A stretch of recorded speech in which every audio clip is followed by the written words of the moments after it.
تین دعائیں ایسی ہیں جن کو پڑھنا اپنی زندگی کا معمول بنائے. ان کے فوائد، ان کے فضائل، ان کی برکات اور ان کے کمالات زندگی میں بہت زیادہ ضروری ہیں، اور آج کے فتنوں کے دور میں ان کی برکات ہماری زندگی کی، ہمارے دن رات کی اشد ضرورت ہے. حدیث میں آتا ہے جو شخص نماز فجر کے بعد 3 مرتبہ سبحان اللہ العظیم و بحمدہ پڑھیں، سبحان اللہ العظیم و بحمدہ، سبحان اللہ العظیم و بحمدہ، سبحان اللہ العظیم و بحمدہ، جو پڑھے گا وہ 3 بیماریوں سے محفوظ رہے گا. اندھا نہیں ہوگا، کوڑ جلدی بیماریاں نہیں ہوں گی، اس کو جلد کی کوئی بیماری نہیں ہوگی، معذور نہیں ہوگا، فالج نہیں ہوگا. انسان ساری زندگی ایک دعا کرتا ہے، مولا بستر چارپائی کا محتاج نہ کرنا، کسی بندے کا محتاج نہ کرنا، منجے اور بندے کسی کا محتاج نہ کرنا. جو شخص فجر کی نماز کے بعد، جیسے کہ تسبیح خانے میں اس کا اہتمام اس لیے کرایا جاتا ہے کہ یہ ہماری طبیعتوں، مزاجوں، بولوں اور جذبوں میں آ جائے اور ہم اس کو روزانہ پڑھنے والے بن جائیں اور روزانہ پڑھنا اس کو اپنا معمول بنائیں. سبحان اللہ العظیم و بحمدہ، سبحان اللہ. اور ایک اور حدیث میں ہے کہ 2 کلمے ایسے ہیں جو اللہ کو بہت محبوب ہیں، زبان پر ہلکے ہیں، اعمال میں بہت وزنی ہیں، ترازو میں بہت وزنی ہیں. اور وہ 2 کلمے کیا ہیں؟ سبحان اللہ العظیم و بحمدہ. اور آقا کا فرمان ہے، جس نے کہا سبحان اللہ العظیم و بحمدہ، اس کے لیے جنت میں کھجور کا ایک درخت لگ گیا، اور جس کے لیے لگا تو پھر وہاں جائے گا، کھائے گا. لگا میرے لیے، کھائے کوئی اور. سوچیں، جنت میں کھجور کا درخت لگا ہے تو اللہ پاک پھر اپنی رحمت اور قدرت کاملہ سے اس کو بھیجے گا اور وہ انشاءاللہ کھجور کھائے گا. یہ دعا اس لیے پڑھتے ہیں، ایک تو بیماریوں سے حفاظت، اندھے پن سے حفاظت، معذوری سے حفاظت، جلدی بیماریوں سے حفاظت. ایک تو اس لیے پڑھتے ہیں، اور ایک اس لیے پڑھتے ہیں کہ اس کے ایک دفعہ پڑھنے سے جنت میں اللہ کھجور کا ایک درخت لگا دیتا ہے. اور سنیں، رسول اللہ صلی اللہ تعالی علیہ وسلم نے فرمایا، جو شخص بھی سبحان اللہ العظیم و بحمدہ ایک دن میں 100 مرتبہ پڑھتا ہے تو اللہ اس کے گناہ مٹا دیتے ہیں، چاہے گناہ سمندر کی جھاگ کے برابر کیوں نہ ہو. ایک تسبیح جو شخص پڑھتا ہے. رسول اللہ صلی اللہ تعالی علیہ وسلم ایک مرتبہ صحابہ سے فرمایا، آپ نے فرمایا کہ سبحان اللہ العظیم و بحمدہ 100 مرتبہ پڑھو. جس نے 1 مرتبہ پڑھا اس کے لیے 10 نیکیاں لکھی جائیں گی، جس نے 10 مرتبہ پڑھا اس کے لیے 100 نیکیاں لکھی جائیں گی، اور جس نے 100 مرتبہ پڑھا اس کے لیے 1000 نیکیاں لکھی جائیں گی. اور جو زیادہ پڑھے گا اللہ رب العزت اسے زیادہ عطا فرمائیں گے، اور جو اللہ سے بخشش طلب کرے گا تو اللہ ضرور اس کو بخشش عطا فرمائیں گے اور اللہ اس کو بخش دیں گے. ایسی طاقتور دعا ہم روزانہ رمضان میں بھی اور رمضان کے بعد بھی. تو کون سی دعا پڑھنی آج کے بعد؟ سبحان اللہ العظیم و بحمدہ. کیا پڑھنا؟ یہ دعا روزانہ کو اپنے معمولات میں، اپنی تسبیحات میں، اپنے معمولات میں، اپنی عادت اور عبادت میں شامل کر لیں. تو انشاءاللہ فائدہ، نفع اور بہت زیادہ۔ ایک اور دعا ہم پڑھتے ہیں، اللہم اجرنا من النار۔ اچھا، اپنی ذات کے لیے اکیلے پڑھیں تو اللہم اجرنی من النار، اگر مجمع کے لیے اکٹھا پڑھیں تو اللہم اجرنا من النار۔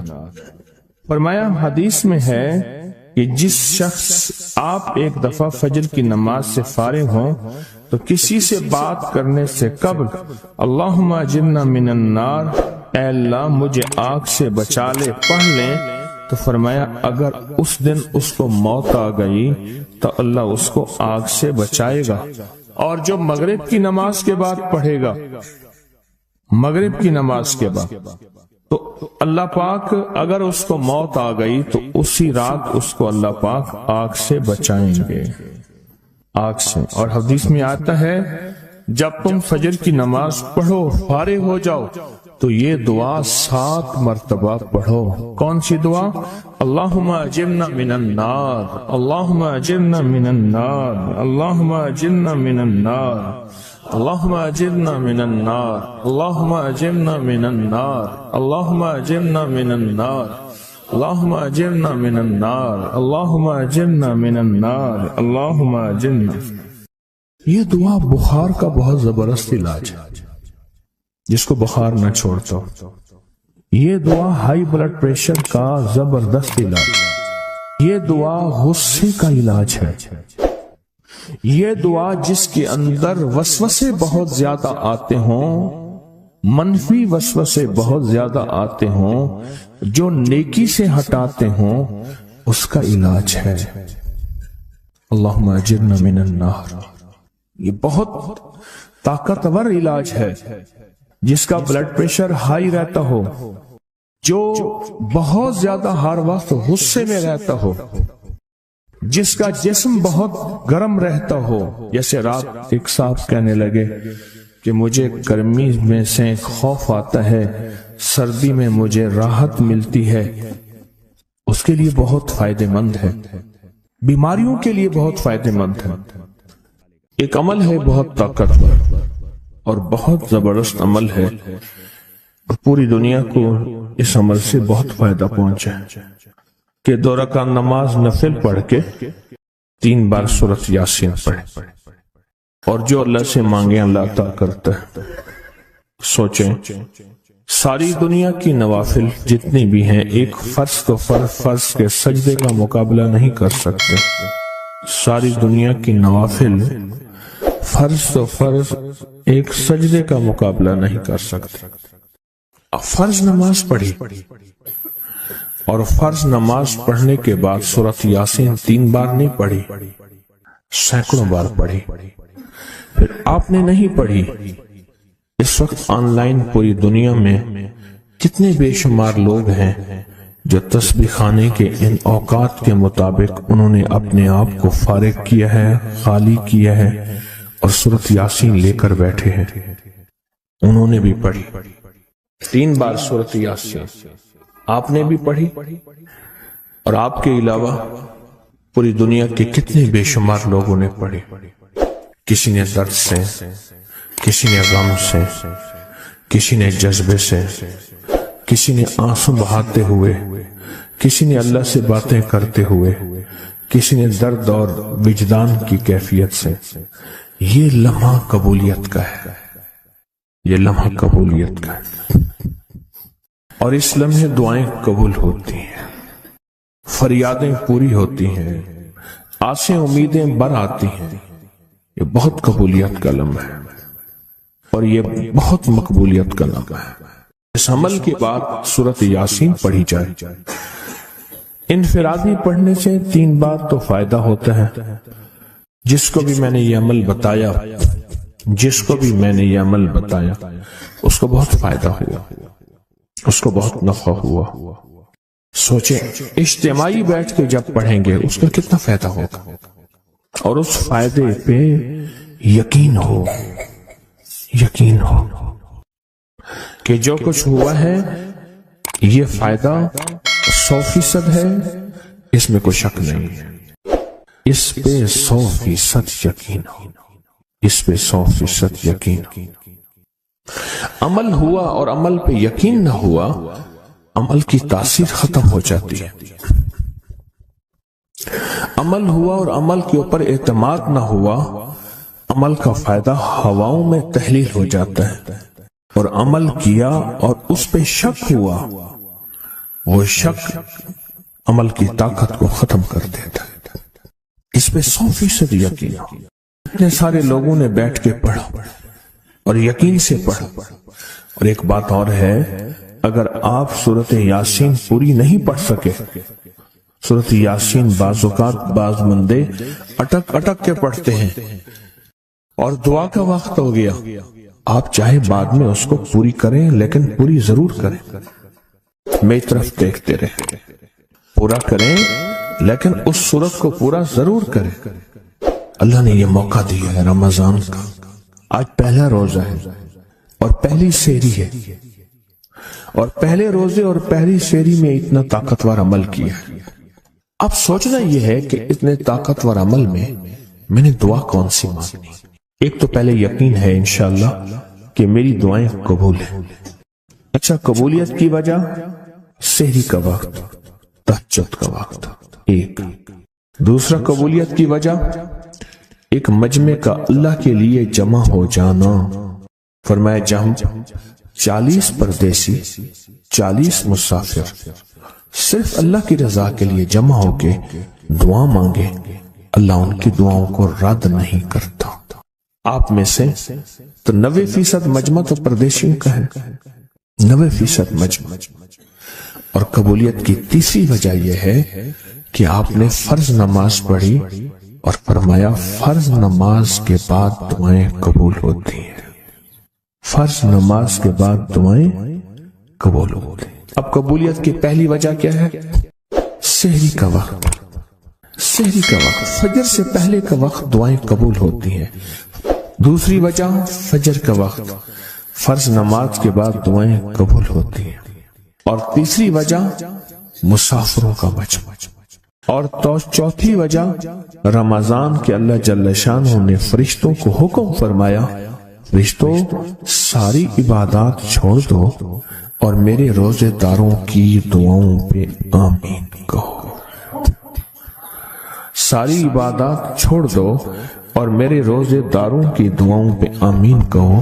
ایک چوتھی وجہ ہو گئی کہ فرشتوں نے آپ کی دعاؤں پہ آمین کہا. اور پانچویں وجہ مل کے سورۃ یاسین پڑھنا.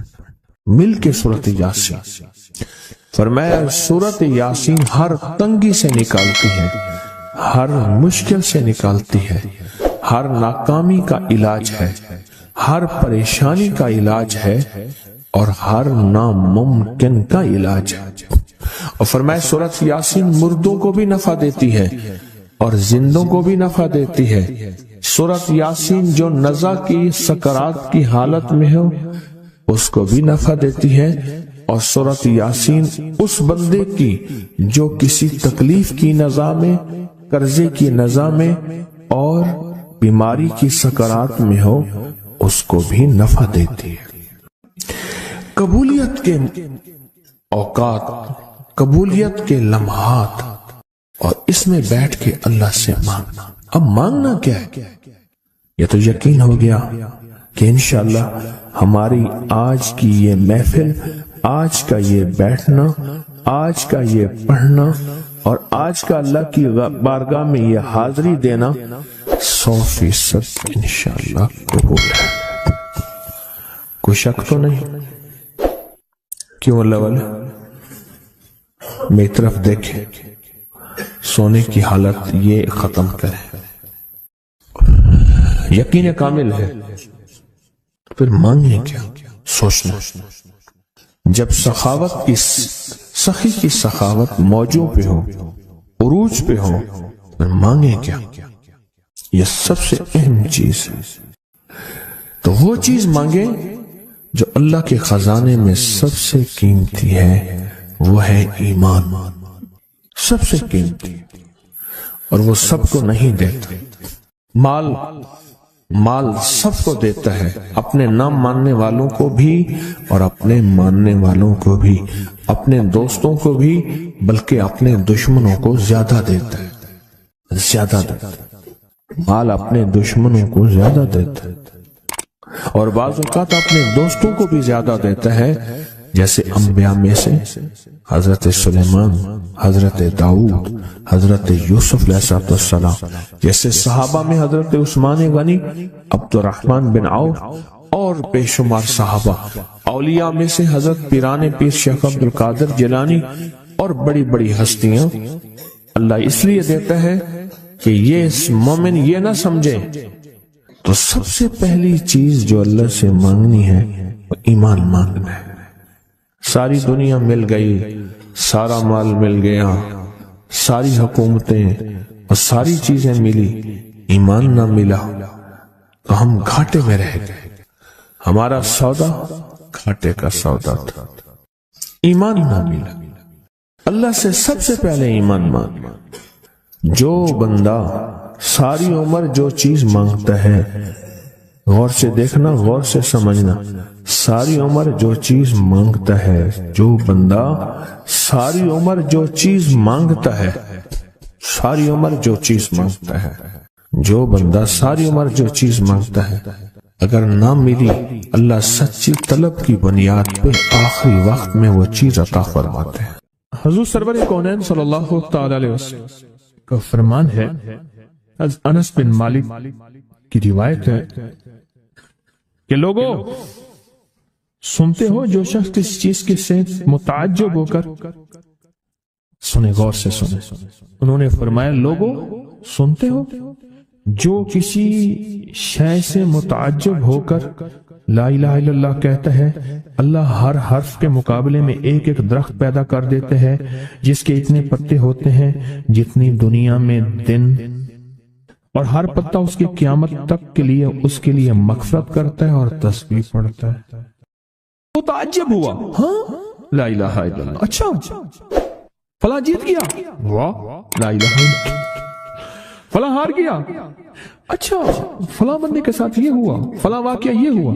متعجب ہو کے کیا پڑھا؟ لا الہ الا اللہ، بس اتنا سا لفظ پڑھا، اور اتنے سے لفظ پڑھنے پہ اب وعدے سوچیں، کیا وعدے ہیں؟ میں کہ اللہ ہر حرف کے بدلے میں، اب لا الہ الا اللہ، اب اس کے جتنے حرف ہیں آپ گن لیں، ہر حرف کے بدلے میں اللہ کیا کرتا ہے؟ ایک درخت پیدا کرتا ہے، اور اس کے پتے کتنے ہیں؟ معلوم ہوا کہ درخت کتنا بڑا ہے، بڑا ہوگا تو اتنے پتے ہوں گے، جتنے پتے جتنے دنیا میں دن۔ جب سے یہ دنیا بنی ہے کتنے دن ہوں گے؟ سال میں 365 دن ہیں۔ دنیا بنے کو کتنے لاکھ سال کہتے ہیں؟ کوئی 5 کہتا ہے لاکھ سال، کوئی 6 سال کہتا ہے، کوئی لاکھ، پتہ نہیں کتنے لاکھ اندازے ہیں۔ اتنے دن ہیں، خربوں سے خربوں نیکیاں، خربوں سے خربوں نیکیاں اسی وقت بیٹھ کے یوں سمولی، ایک منٹ میں جتنے دنیا میں دن ہیں۔ اور پھر وہ درخت، آگے سنیں، وہ درخت اس کے لیے قیامت تک مغفرت چاہتا ہے، اور وہ تسبیح پڑھتا ہے، اور اس تسبیح کا سارا ثواب اسی کو جاتا ہے۔ ایک بابا جی تھے، ان کی قوم عالیمان قوم ہے، عالیمان کہتے تھے، نام یاد نہیں۔ میں نے بابا جی سے پوچھا، میں کہ بابا جی کاروبار آکے جھانبا، ایک مخصوص لفظ ہے ان کا۔ میں نے کہا آپ کیا کاروبار کرتے ہیں؟ آکے جھانبا مارتا ہوں۔ جھانبا اصل میں کہتے ہیں درخت کا ایک بہت بڑا لڑا اور شاخ ہو، اس کو جب گھسیٹیں گے تو اس کے ساتھ پتے، چیزیں، شاخیں، تنکے، بہت سی چیزیں اکٹھی ہو کے، سمجھ گیا نا، اس کے ساتھ آتی ہیں، اس کو آپ گھسیٹتے جائیں، جو کچھ دھاگا پڑا ہے، رسی پڑی ہے، شاپر پڑا ہے، لفافہ پڑا ہے، اسی کے ساتھ سمیٹتے آئیں گے، تو وہ بہت سی چیزیں ساتھ لے آتا ہے۔ میں نے اس سے پوچھا کاروبار کیا ہے؟ کہہ رہا بس میں جھانبا برینا، بس والا نے بات۔ وہ جھانبا کیا تھا؟ وہ 3 چیزیں بیچتا تھا، بازار کے ایک کونے سے دوسرے کونے تک۔ دانتن نہیں ہوتا یہ خواتین، اس کے گلے میں ہوتا تھا، ساتھ ایک کٹر ہوتا تھا، ایک وہ بیچتا تھا۔ دوسرا عطر ہوتا تھا، جس کو بارے کہتا کپڑا پھٹ ونجے خوشبو نہ ونجے، اس کے بارے میں الفاظ تھے، کپڑا پھٹ جائے خوشبو نہ جائے۔ تیسرا کوئی سرما تھا، وہ بیچتا تھا شہر کے دروازے ایک بازار کے چلتے پھرتے ایسے، اس کو وہ جھامبا کہتا تھا۔ وہ کہتا تھا بس تھوڑی دیر کام کرتا ہوں روزی بن جاتی ہے، میں آتا ہوں۔ یہ ایک دفعہ جو کلمہ پڑا اس پہ اتنا بڑا جھامبا لگا، متعجب ہو کر، تعجب میں آ کے ایسی تعجب، اچھا لا الہ الا اللہ۔ اللہ پاک فرماتے ہیں جا تیرے ہر حرف کے بدلے، لا الہ الا اللہ کے کتنے الفاظ ہیں میں 12 تقریباً کہہ رہے ہیں آپ، کوئی مجھے 100% بتائے 12۔ اگر 12 بھی ہے تو ایک 12 پہ ہر حرف پہ کتنے درخت؟ ایک درخت، اور درخت کتنا بڑا؟ اتنا بڑا کہ اس کے پتے اتنے ہیں جتنے کائنات کے دن ہیں، عدد خلق ہی ورضا نفس ہی وزینت عرش ہی ومداد کلمات، جی 12 اس کے حرف ہیں۔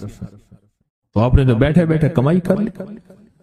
یہ مومنانہ مزاج ہے، مومن چلتے چلتے اپنی آخرت کی کمائی کرتا جاتا ہے، چلتے چلتے اپنی آخرت اپنی دنیا۔ اچھا پھر ایک اور فائدہ ہوگا، جتنی اس کے لیے درخت پتے تسبیحاں کریں گے اتنا اس کی نیکیوں میں اضافہ ہوگا، اور جتنا نیکیوں میں اضافہ ہوگا اس کی رحمتوں کے یہ نور میں آتا جائے گا، اور جتنا نور میں آتا جائے گا اس کی بلائیں آفتیں مصیبتیں ٹلتی جائیں گی، اور جن بلاؤں آفتوں مصیبتوں کو جادو جنات نظر بد بیماریاں تکلیفیں حادثات گلیاں بند ہونا راہیں بند ہونا رزق بند ہونا صحت بند ہونا مشکل، یہ سب ایسی ٹلتی اور کٹتی اور ہٹتی جائیں، ایسی ہو جائیں۔ فرمایا کہ ایک شخص نے عرفات میں وقوف کیا، اس کے ہاتھ میں 7 کنکریاں تھی، اس نے کنکریوں سے مخاطب ہو کے کہا اے کنکریوں تم میری گواہ رہو اس بات کی کہ اللہ کے سوا کوئی معبود نہیں اور اس کے محمد صلی اللہ علیہ وسلم اللہ کے رسول ہیں۔ اپنے ہاتھ سے انہیں پھینک دیا۔ اس رات دیکھتا ہے کہ قیامت قائم ہے، اس کے گناہ نیکیوں سے زیادہ ہیں، اور پر خدا نے اس کو دوزخ میں لے جانے کا حکم دیا، لیکن دیکھا تو ان کنکریوں نے دوزخ کے دروازے بند کر دیے۔ سارے دوزخ کے محافظ کارکن جمع ہو گئے ایک پتھر کو ہٹانے پہ، پر وہ کنکریوں کا پتھر اتنا بڑا پتھر بن گیا کوئی ہٹا ہی نہیں سکتا، اور عاجز آ گئے۔ پھر لوگ اس کو عرش کے نیچے تک پکڑ کر لے گئے، یہ پتھر بھی سفارش کرتے ہوئے اس کے پیچھے پیچھے ہو لیے۔ پھر آخر اللہ نے اس کو جنت میں جانے کا حکم دیا، تو پھر یہ سارے پتھر جنت کے دروازوں میں آگے جا پہنچے، اور ہر پتھر کہنے لگا اے اللہ میری طرف سے اس کو جنت میں داخل کر۔ ہر پتھر سفارشی بن گیا ہے کہ جو بندہ سارا دن ذکر کرتا ہے، جو درخت ہوتا ہے وہ اس کے لیے قیامت کے دن گواہی دے گا، پہاڑ ہے وہ گواہی دے گا، پتھر ہے وہ گواہی دے گا، زمین ہے وہ گواہی دے گا، حتیٰ کہ یہاں تک فرمایا کہ وہ پہاڑ جھومتا ہے، وہ جگہ جھومتی ہے جہاں اللہ کا ذکر ہوتا ہے اور جھومتی ہے، اور دوسرے پہاڑوں دوسری جگہوں پہ فخر کرتی ہے کہ مجھ پہ وہ بندہ آیا ہے جو اللہ کو یاد کر رہا ہے۔ حتیٰ کہ جو بندہ اللہ کو یاد نہیں کرتا، چیونٹیاں اس کی منتیں کرتی ہیں، کیڑے مکوڑے سانپ مچھلو مچھلیاں اس کی منتیں کرتی ہیں اللہ کو یاد کر لے ورنہ عذاب آئے گا، عذاب میں جہاں تو رگڑا جائے گا وہاں ہم بھی رگڑے جائیں گے۔ ایک بندہ تھا، وہ لوگوں کے سامان اٹھاتا تھا، اس کے پر خچر تھا، ایک جگہ سے دوسری جگہ لے جاتا تھا، نمازی نیک آدمی تھا، غریب مزدور تھا۔ ایک دفعہ ایک لولا لنگڑا بندہ آیا اور کہنے لگا مجھے اپنے خچر پہ بٹھا کے فلاں جگہ پہنچا دے، اتنے پیسے تجھے دوں گا۔ پیسے بھی معقول تھے، اس نے خیر اس کو پکڑا، سہارے سے بٹھایا، چلتے چلتے نا 2 راہیں آ گئے، 2 راہیں۔ ایک راہ وہ تھی جہاں ساری دنیا جاتی تھی، ایک راہ وہ تھی جو سنسان تھی۔ وہ معذور آدمی کہنے لگا اس سنسان راستے کی طرف چل، سنسان راستہ۔ انہیں کہا میں تو ادھر سے جاتا ہوں، میرا معمول تو ادھر ہے، میں تو ادھر نہیں جاؤں گا۔ انہیں کہا مجھے راستے کا پتہ ہے، تو چل، یہاں سواری کا گھاس بھی ملے گا، پانی بھی ملے گا، اور راستہ بھی بالکل مختصر ہے۔ انہیں کہا ٹھیک ہے۔ آگے گئے تو وہ ایک وحشتناک جنگل آیا، اور وہ جو بندہ تھا معذور وہ ایک دم خچر سے اترا، اور وہ ٹھیک ٹھاک تھا، تو اس نے خنجر نکالا اور اس کو قتل کرنا چاہا. تو اس نے کہا مجھے قتل نہ کر، تیرا مقصد مال ہے، چیزیں ہیں، مجھے چھوڑ دے. انہوں نے کہا نہیں، میرا اصول ہے. یہ دیکھ لوگوں کی کھوپڑیاں پڑی ہیں ہاں، میرا اصول ہے، میں پہلے بندہ مارتا ہوں پھر اس کا سامان لیتا ہوں، میرا اصول ہے. اس نے کہا کہ نہ کر، منتیں کی انہوں نے. اچھا اس نے کہا مجھے 2 نفل پڑھنے دے.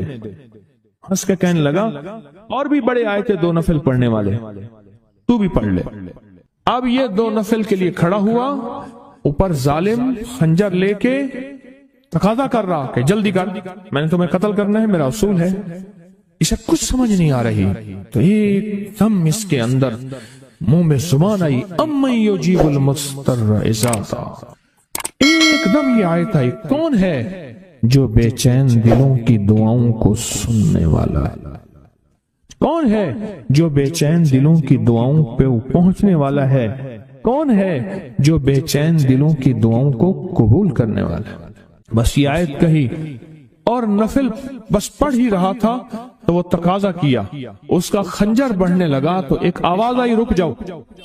آسمانوں سے آواز آئی، رک جاؤ. کڑکدار خوفناک آواز تھی. تو یہ جو خچر سوار تھا یہ رک گیا، پھر آگے بڑھنے لگا. پھر دوسری بار آواز آئی، رک جاؤ. پھر بڑھنے لگا. ایک گھوڑدار آیا، ایک گھوڑ سوار آیا، اس کے ہاتھ میں ایک غرض تھا. اس نے اٹھا کے اس کو مارا، اس ظالم اور قاتل کو، اور وہ گرا. اور جہاں وہ گرا تو وہاں آگ کے شعلے. اور وہ جب جانے لگا یہ کہنے لگا اب کون ہے؟ کہا میں اس آیت کا غلام ہوں، موکل ہوں. موکلات، اس آیت کا غلام ہوں، موکل ہوں. جب اس نے پہلی دفعہ یعنی میں فرشتہ ہوں، پہلی دفعہ اس نے تقاضا کیا، میں 7ویں آسمان پہ تھا، میں نے وہیں سے آواز دی، رک جا. جب دوسری دفعہ اس نے تقاضا کیا، میں پہلے آسمان پہ تھا، میں نے وہیں تقاضا کیا، رک جا. بس اس کے بعد پھر میں نے آپ کے اس کو مار دیا اور اس کو ختم کر دیا. اب بلائیں، اب بتائیں کہ ہم فرشتوں کو اپنی مدد کے لیے کیسے بلائیں؟ تاریخ بھری ہوئی ہے انسانیت کی، تاریخ بھری ہوئی ہے کہ فرشتوں نے انسانوں کی مدد کیسے کی اور ہر پل ہماری کیسے کر رہے ہیں. اگر حدیث میں آتا ہے، میرے آقا کا فرمان کا مفہوم ہے، اگر اللہ فرشتوں کو تمہاری حفاظت اور مدد کے لیے نہ بھیجتا تو اتنی بلائیں ہیں، اتنی بلائیں جو زمین پہ اور زمین کے خلاؤں میں اور زمین کے نیچے موجود ہیں، یہ تمہیں ٹکڑے ٹکڑے کر دیں، ریزہ ریزہ کر دیں، تہس نہس کر دیں. اتنی تو ہیں. اللہ فرشتوں کی حفاظت اللہ نے لگائی ہوئی ہے. اچھا ڈیوٹی بھی تو پہلے موجود ہے، ایک ہے نا ان کو نئی ڈیوٹیاں دینی، ڈیوٹی تو پہلے موجود ہیں، تو کیوں نہ ان کو ایسا قرب، ایسا تعلق، ایسی ترتیب بنائیں کہ ڈیوٹی پہ تو پہلے سے موجود ہے، وہ ہماری مدد کو آ جائے. اللہ نے لگایا ہی ہماری مدد کو ہے فرشتوں. اچھا چلو ہماری مدد اور بتاؤ، ایک اور مدد پہ اللہ. ابھی فرشتے فارغ ہونے والے ہیں تھوڑے دنوں کے بعد. اللہ کہے گا روزے دار کے لیے سارے فارغ ہو جاؤ.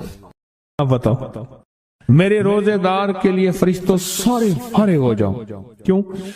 قیامت کی صبح سے لے کر جب تک کائنات بنی ہے قیامت تک فرشتہ کوئی رکوع میں ہے تو رکوع میں ہے، سجدے میں ہے کوئی تو سجدے میں ہے، قیام میں ہے تو کوئی قیام میں ہے، تسبیح میں ہے تو تسبیح میں ہے، کلمے میں ہے تو کلمے میں ہے. فرشتے لگے ہوئے ہیں. اللہ سارے فرشتوں کو فارغ کر کے کہتے ہیں فرشتے فارغ ہو جاؤ. یا اللہ کیا کریں؟ میرے روزے دار کی دعاؤں پہ آمین کہو. فرشتوں کو اللہ نے فارغ کر دیا. خدمت میں تو ویسے لگے ہوئے ہیں. خدمت میں آج ایک کال پہ مضمون کھلا ہے مجھ پہ، آج کی کال آئی ہے، پتہ نہیں کسی ملک سے آئی ہے، اور انہوں نے کہا کہ آپ کے درس میں میں نے سنا تھا، اور جب بھی مشکل ہوتی ہے فرشتوں کو پڑھ کے ہدیہ کر تو میرے کام ہو جاتے ہیں. وہاں سے میرا پھر ڈیٹا آنا شروع ہو گیا. ایک کال کی وجہ سے آج کال آئی ہے، ایک کال آئی ہے. فرشتوں کو تو اللہ نے ویسے فارغ کر دیا. اور ان قریب یہ روزے داروں کے لیے رمضان آ رہا، ہفتے 10 دن میں، اور دیکھیں پھر فرشتے بالکل فارغ اور خوش قسمت روزے دار، اور اللہ پاک فرمائے گا فرشتے یا اللہ کیا کریں، اور فرشتے ان روزے داروں